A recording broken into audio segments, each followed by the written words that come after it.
In this exercise tutorial, I'm going to be showing you how to do a heel elevated split squat.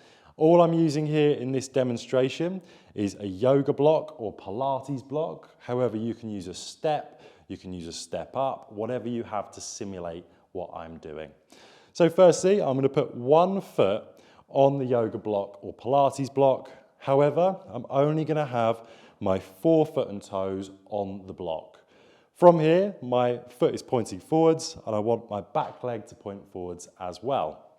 Now in this position, I'm adopting a nice wide stance and I'm going to come down only with my back leg and I'm going to come up onto my forefoot on the back leg as well.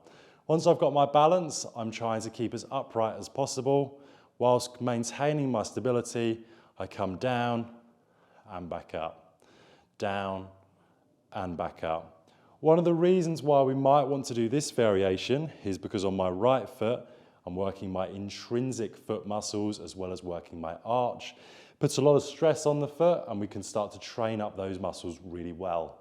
You'd repeat that for your desired amount of sets and repetitions, and that is how to do a heel elevated split squat.